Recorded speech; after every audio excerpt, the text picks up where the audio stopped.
All right, guys, welcome back. We took a one-week hiatus, but now we are here for Dining Room Discussions. I don't even know what number this is. I think it's number 4. Correct me if I'm wrong in the comments section. Let me just see. I'm running out of battery power on my phone. Let's see what Dining Room Discussions, which one it is. It is Dining Room Discussions number 4. So we have a couple of pretty cool topics to talk about today. I want to introduce McLovin. Now, before we go into Dining Room Discussions, guys, if you have any questions, we're going to start a new segment. This is important. A new segment called Fantasy Football with McLovin? Yes. Any questions, start them, sit them on Wednesdays. I'm going to come in here and I'm going to answer everyone's questions. Start them, sit them, who's hot, who's not. We still have fantasy drafts left to go, and like I was saying before, Tom Brady's now no suspension, so he's playing week 1 against the Steelers a week from tonight, okay? So that's going to change everyone's draft analysis. Anything going forward, I'm going to be here every Wednesday. I'm going to give you picks for the games. I'm going to make every single pick of every NFL game that's going to be going on the following Sunday, okay? Any questions, sports-related, ask them, I'll answer them. Guys, if you have questions about fantasy football, if you have questions about sports in general, email me, AndyVHB, V as in Victor, H as in House, B as in Boy, at AOL.com. Put in the header, fantasy football question, McLovin question, whatever you want to put so I know what the hell we're doing. Go ahead, yeah, McLovin question. Just to let you guys know my background, I worked 7 years in the NFL, 2 years in college football, 2 years in, 4 years in college football. So my football background is extensive. And I just want to let you guys know that so I'm not just some hillbilly off the street. I actually have 11 years of knowledge as far as evaluating, and I can always help you with that too. So I've been through it all, I've done it all, and I'm here to help you guys. All right, so remember, every Wednesday, starting with this coming Wednesday, we're going to have Fantasy Football with McLovin, a new segment here on the channel. Any general sports questions you can also ask, but as far as fantasy football, leagues, how to draft, where to go, advice, questions, anything you want, comment on the Dining Room Discussion video now. Email me at andyvhb@aol.com. We will take care of that. Starting Wednesday, it'll be Fantasy Football with McLovin, and me and McLovin will also go into who we think are going to win. We're just going to pick them straight up. And if you have questions about spreads, by all means, we'll cover the spreads as well. But if you just have general questions, feel free.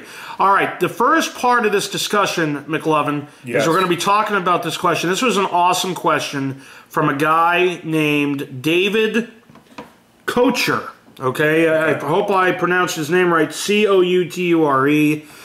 Here's the question, and this is awesome. As soon as I saw this, I said, okay, this is something I can easily talk about because I've had issues with it in the past. Working with your spouse or significant other, is it good or bad? Well, I'm going to start this off. It's tough in the business me and McLovin are in. It's tough to be able to try to find people. We work all hours of the day and night. I don't know, but McLovin, I'm not really the bar type. I'm not going to go into the bar and just try to find some half-in-a-bag, girl and just bring her home. That was me in college. It's not me now. I'm 31 years old. I got shit going on, you know what I mean? And by shit going on, I got to play video games. I'm just kidding. I'm not really not. But the deal is, that's not me. And so, it's kind of hard to find women at work. Yeah, you could go into dating sites and shit like that, but who's got time for that either? So the bottom line is, sometimes at work it's easy. It's right there. You might like somebody. They're pretty, whatever the case is. And a few years back, I went out with a girl for about 6 months. And it was tough in the beginning because I can't really go into what we do or what company we work for, but the bottom line is, I was over her, and indirectly, but still over her, and she had, Andrew, come and talk to me, or Andrew, come and do this. Well, we're in a fast-paced environment. We don't got time for shit like that. Exactly. So that was a little tough. Seeing him all the time during the day, that was tough, because you're gonna see him at night and all this stuff. Was it cool? Yeah. You're fucking walking around like you're fucking hot shit because you got the hottest girl on the block, and everybody's fucking like, oh, I wish I was you and shit like that. But the bottom line is, it's tough. And so then when we broke up 6 months later, she's out with another guy that works there. Now you got to see that every fucking day. So it's one of those things where unless you're already married to the person and she's not a whore, or you're, as a guy, you're not cheating on your wife, okay, then it's fine. Yes. We got a couple of married people that work with us. They're like 60 Absolutely. years old. They're Yeah. fine, la-di-da. They, Yeah. you know, they don't got time for fucking horseplay. No. I'm sure maybe the guy does, but whatever. maybe but in the bathroom or Maybe in the something. bathroom or Yeah. something, yeah. But the bottom line is we really don't have time for it.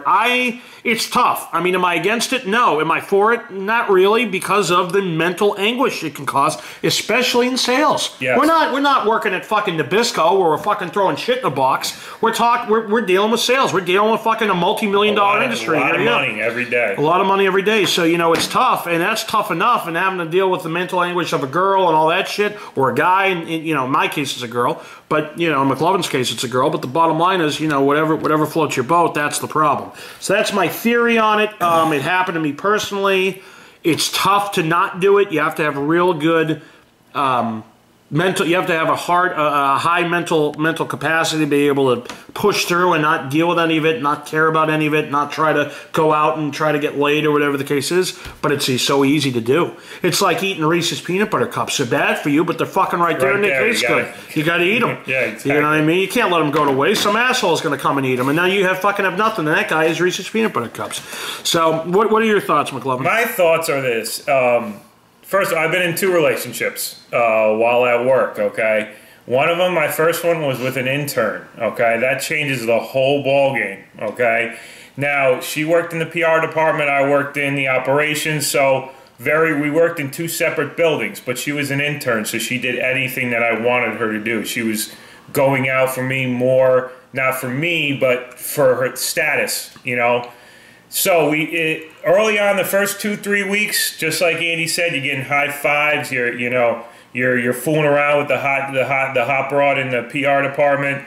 After a while, then you have to watch yourself because you can't. There's a good difference. I don't know if you guys ever seen Seinfeld. You have the George, you know, stay-at-home George, and then you have the George that hangs out with his friends. Same thing with relationships in the work. You always want to have that workplace, you know, McLovin, and then you have the night McLovin, which is 2 different people. But when you're working with that person, they see it all. So your buffer zone is very, very small. I don't recommend it. It's good for about 2 weeks, and then after a while, it gets weird. It never ends well. I've never seen a relationship end well in the workplace. But there's always that one. You know, we always think with the small head versus the big head. And that gets us in trouble as men. Yeah, I mean, you know, if you guys have any stories you want to share, comment in the comment section below here.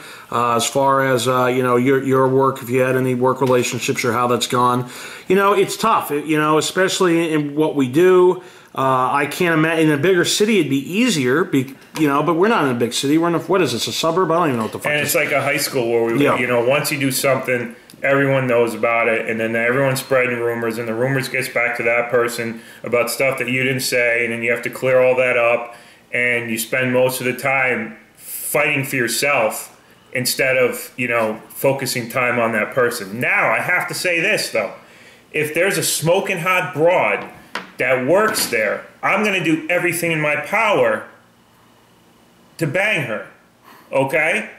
That being said, I'm willing to, if she's that hot, I'm willing to take my chances down the road. But it's never going to end well. It's fine. I agree to those terms early on if it should happen. So, you know, Columbus took a chance, you know, so we can all, you know, go out there and take a chance. Next topic, Logan Rutledge says, talk about Bernie Sanders. Now, I may sound like a complete asshole. I think I have an idea who Bernie Sanders is. Do you? No. Neither do I. I don't know who Bernie Sanders is. I think I do. Maybe I don't. Let me see if I can Google him with 6% battery power. Bernie Sanders. How oblivious am I? I have an idea. Wasn't he the guy that did like the pyramid scheme or something? And he's in jail? No, that's... Bernie Sanders had a great response to Warhawks. That's Bernie. Oh, he's running for Madoff. He's running for Madoff. That's right. Bernie Sanders is running for president. I don't fucking follow it. You know, my theory is, I think I talked about this in another dining room discussion. I don't vote. I don't vote because what the fuck's the difference? It goes by the Electoral College anyway 99.99999% of the time. So if we're a Democratic state and I'm a Republican, one vote ain't gonna fucking matter. What the fuck are we talking about? I don't give a shit because by the time, well, you could vote for a president that could change it. No, my vote doesn't fucking really matter. And I don't care what they talk about in school. Well, your vote counts. Every vote counts. Mathematically, yes, every vote counts. In reality, however, it doesn't fucking matter. What are your thoughts? My thoughts are that it's your American right, unless you've been in prison or you have felonies, you're able to vote for who you think would do the best job leading our country. Now, that being said, I'm a Republican. I'm not afraid to say I'm a Republican. I have, that's a different topic for a different day, okay? That being said, my dad is big into politics, so I always vote every single year.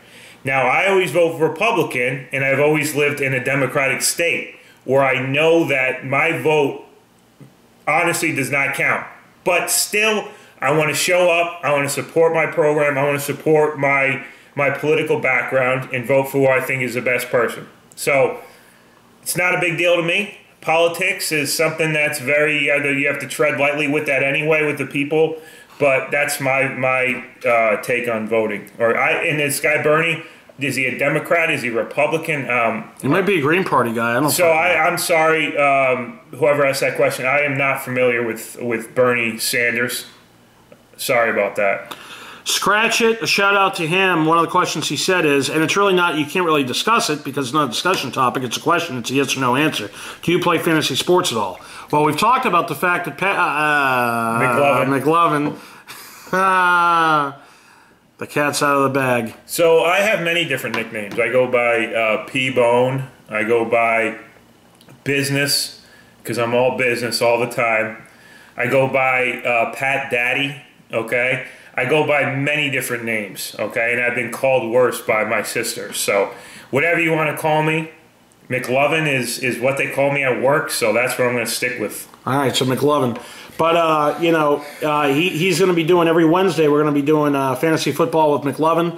So, if you have questions, scratch it. Feel free to, again, comment. AndyVHB@AOL.com. You can email me. And we'll get to your questions every Wednesday, and then we'll go into the picks and everything else. Sure. Tell your friends. Guys, if you like sports and you like fantasy, tell your friends to watch, subscribe. We'll probably have some giveaways. Sure. Maybe we'll give away, some, the first 100th commenter or whatever the case is. We'll figure something out. Yeah. We'll bring you to a football game. Sure. How cool would that be? You live in Washington, like Redskin Fan 44. You want to go to a Redskin game? Have a long I'll year. buy you tickets. I'll buy you tickets. Redskin Fan 44, you're going to have a long year. He probably knows that. Speaking of which, I was at BJ's 25 minutes, a half hour ago. The guy was a Redskin fan checking me out, and he's happy that Kirk Cousins is a quarterback. I think Kirk Cousins is still all right. He's not horrible. The thing is that nobody wants RG3 in their quarterback. You can tell by the way they're protecting him in the preseason that no one wants him to be the quarterback. So that being said, everyone wants Kirk Cousins. There's not a better job in the world than a backup quarterback. Okay, everyone wants you. The Redskins have many, many more issues than just their quarterback. But as we all know, you can't win a Super Bowl without a quarterback.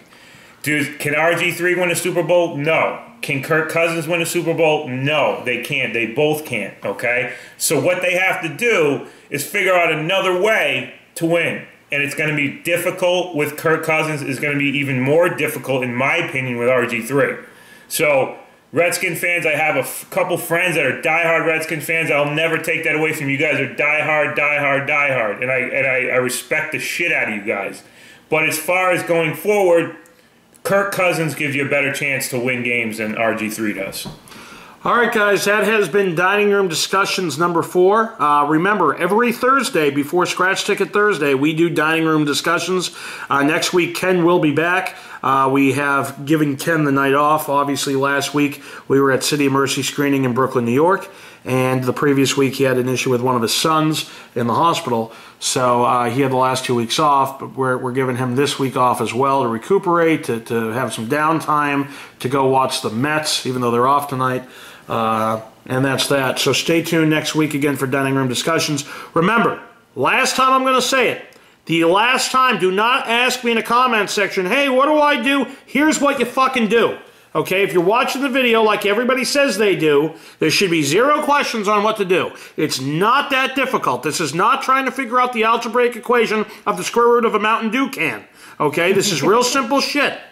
Here's what happens. if you have questions about fantasy sports, fantasy football specifically, or especially, I should say, comment on the comment section below on this video. Stay tuned every Wednesday for Fantasy Football with McLovin. Comment and ask questions on those videos, or you can email me, Andy, V as in Victor, H as in house, B as in boy, at AOL.com. Put in the header, fantasy football question, McLovin question, whatever you want. We'll see you next time. We'll see you next week. Thanks for watching.